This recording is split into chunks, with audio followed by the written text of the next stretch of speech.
Tearing out pieces of me to replace the broken pieces of you. Tearing out. Hello, wealthy family, and welcome to today's Mindset Monday. Thank you so much for coming and sharing some time with me. I love and appreciate you all.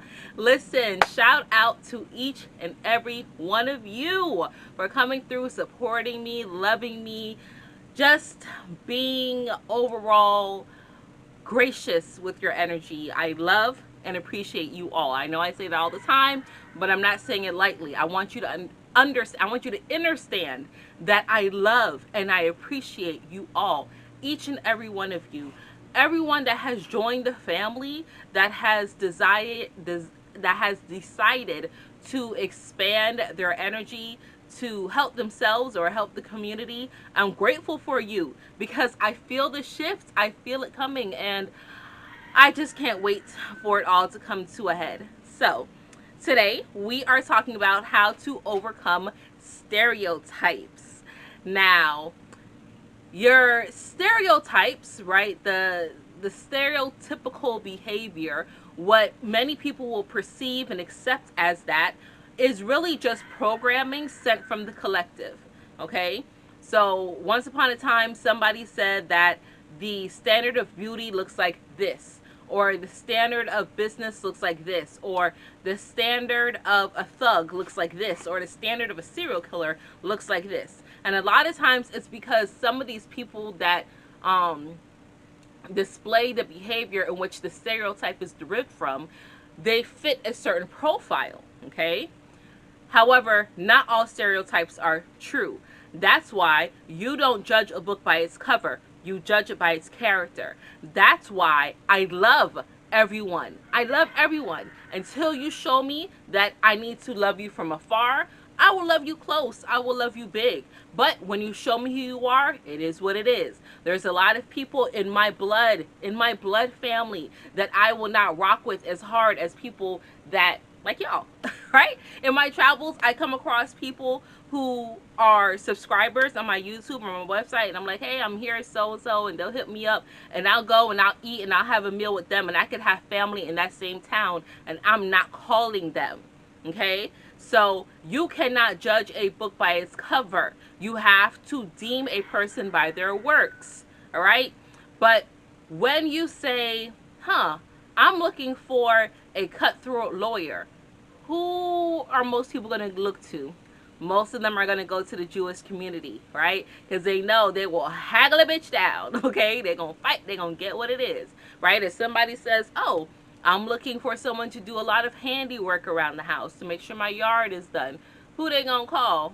Some Mexicans, if you're around the area. I mean, it is just what it is. It's what they're known for. They do a good job at it. But stereotypical, is it a stereotype? Yes. Is it a stereotype that if you want something done on time, you don't want to go to a black person? Yes, it's a stereotype. Because I thrive to try to be on time.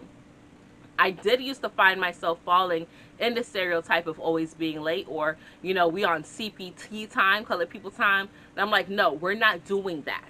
Okay? We're not doing that. I mean, life happens. I may be a minute or two, but for the most part, I try to be on point, especially with my sessions, with my service. If you've ever had a session with me, if you've ever had a reading, a chakra session, a mental healing session, whatever, I communicate.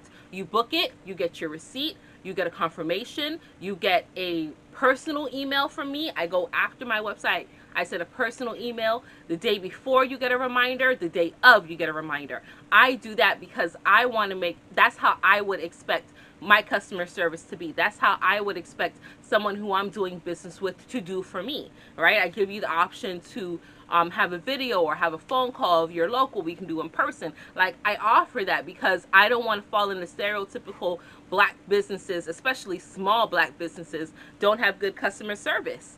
That's trash. You know who else doesn't have good customer service? Walmart. But people still pour into that clusterfuck every day. Every day. Every day. Every minute. If I can avoid it, I will avoid going to Walmart if possible, because the energy is just the energy there is so lower level. It makes me want to fight. It makes me want to steal. It makes me want to run out that bitch. It's just so angering. It's so low level. Okay? And I don't know who needs to hear this, but stop buying your produce at Walmart and stop eating damn tilapia. Stop it. I used to love some tilapia. I used to tear it up for about 2 years, right? Because for a long time I used to eat other type of fish. Then for a while I had to, adjust my budget and try to be healthier. And I would go to tilapia, and you know what? You know what? That farm tilapia from Arkansas, you know what they feed them fish? So stop eating damn it tilapia and stop buying produce, because that bitch don't never spoil. Somebody brought me some apples, and I just happened to not eat it because I didn't like those type of apples, so it was just sitting there. They brought me two, and it was just sitting there on my counter. And like after a week went by, I was like, wait a minute, these apples aren't doing anything. So I told everybody in the house, don't eat these apples. Let me see what it is, right? And we just left it there on the counter. And like a month and change went by, and they never changed. They never rotted. Then no fruit flies came. No water was excreting from it, right? Because sometimes when fruits and vegetables get bad, and there was nothing secreting from it. I was like, oh, this is trash, right? And they got it from Walmart. So stop buying your produce. But anyway, let's get back on topic. Okay, so the stereotype is just what the collective has agreed that this certain demographic or classification of individuals will fit the bill. But you don't have to be that. I could have been, I fell in one stereotype of not graduating high school as a teenage mom, but look where I am now. And even back then, I was still successful. I still was able to get jobs. I still went to technical school to further my education, to try to start a career, to do better for my growing family. I didn't allow myself to be bombarded by the stereotype, right, by being ignorant.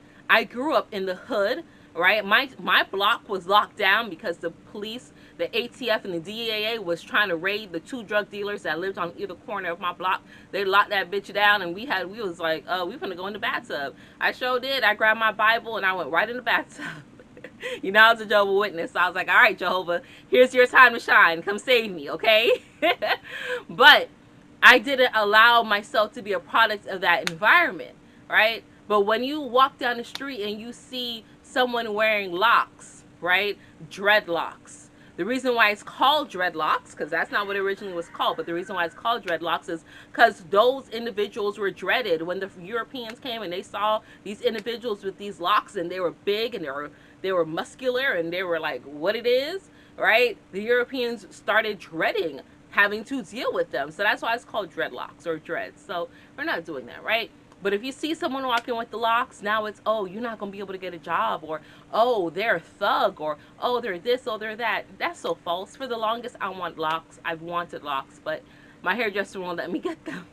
She's like, your hair is too thick and too beautiful. She's like, no. So, but I'm not opposed to it. But falling in the stereotype, it will have somebody think that if you get locks, then you're locking yourself out of opportunities, right? There were some places where I've traveled to in Ohio and Pennsylvania, in that Rust Belt, and I felt very unsafe around those white people. They look like stereotypical meth heads, right? But some of them were just, unkept. That's the word. Some of them were just unkept, okay? But I've also been in some of the hoods or ghettos, or not even trailer parks, the projects, and it's not black people like it was told. It was a lot of white people in there, and they act very good hood and ghetto and hood rat just like some black people in the projects, okay? So don't allow yourself to be put in a box. That's how you break free of stereotypes. People look at me and they're like, oh, you're so young, you're so this. Listen, I am pushing 40, okay? I have a lot of experience under my belt. I don't look like what I've been through, but I'm not your stereotypical black girl from Miami.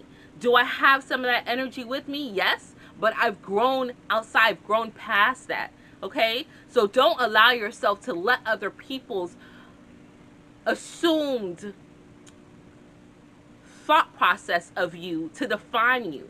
Don't let other people's assumed thought process define you, because a lot of people who are living by the stereotype, who are falling into, my parents did this, so I got to do this, or black people can't get no good paying job, black people can't get no loans, black people can't have nothing. Those people who fall into that allow themselves to be defined by that are small. They're putting themselves in a box, and they're very small minded. It's time to expand and grow outside of that. You do not have to be a stereotype, okay? The stereo has many different frequencies. So, if you want to stereotype yourself, tune to a different frequency, not to that lower level one that they're trying to put you in. Don't allow yourself to be put there. Break free of these stereotypes. Start to shift the paradigm and to write the course. Write the wronged course that people have been put in for so long. We are better than that. We are better than that. Don't allow nobody to hold you back. Okay? So, wealthy family, that's all that I have for you today on this Mindset Monday. Be free. Okay? Let your mind be free. All right? Seriously. These stereotypes are nothing but a bunch of BS. Now, I'm not gonna lie. After Johnny Cochran kicked it, I don't know much other black lawyers. Not this guy who runs around with Benjamin, I think his name is. The one who be representing for all these black families who get killed by the police. I forget what his name. Crump, I think is Benjamin Crump. Is that him? Anyway, listen, we're not messing with him. He's not a shark. But if I need a shark, I'm probably gonna go get a white Jewish person. Until the next black shark poses up, right? Sometimes stereotypes are good, but outside of that, I mean, I'm joking, but outside of that, seriously, don't allow yourself to be stereotyped. Okay, prove them wrong. People see my husband walk in and they're like, holy crap, the car that he drives is not your typical black man car, okay, or truck, I should say, right? He has a big horn, a Dodge Ram Bighorn, big shiny black car, like pristine. People, when they see him, they're like, oh, okay, well, hello, sir, is that your car or the company's car? This is my car. Don't play with me. This is my vehicle, right? But stereotypical, they wouldn't put a black man in that. Do you understand what I'm saying? So break free of that. Don't let nobody put you in no box. You are a multi-dimensional, high living, vibrational, infinite being, okay? Don't let nobody put you in no box. That's how you break free of a stereotype. All right, that's it for real. I'm wrapping it up. I love you all. Look out for the videos this week. We surpassed 888, so Thursday's video is going to be about the number 8, the vibration of 8, the energy of 8. I'm also going to do my giveaway. I did a live today talking about how I'm going to do my giveaway. There will be 8 winners, and this giveaway is going to be surrounded by trivia, so look for that video. But until we connect again, stay alert, stay aware, and live in love. Peace.